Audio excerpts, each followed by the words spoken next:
Let's get sport with Jonah. Football and racism, what did you find out? Absolutely, yeah, tough talking, Jane. European football's governing body will confirm new, tougher anti-racism measures at their Congress in London on Friday. But the man leading the fight against racism in world football has told Al Jazeera he will go even further.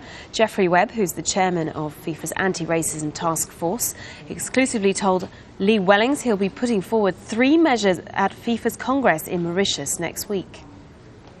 You know, the 3 measures are first, of course, is going to focus on sanctions. We will focus on the sanctions that have been in FIFA disciplinary code, but of course they have not been implemented on the world stage. They have not been implemented throughout the confederations or the 209 member associations.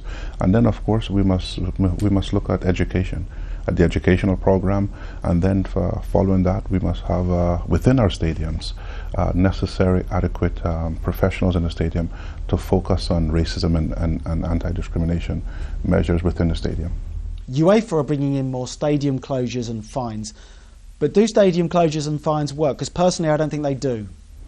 I think we can look at the track record. I don't think it works. It has not deterred anyone from doing it. I believe, look, at the end of the day, we must look at point deductions, we must look at expulsion, and we must look at relegation. You know, we are not going to rid racism from our society, but we must rid it from our game. We don't want it in our stadiums, we don't want it in our fields or in our changing rooms.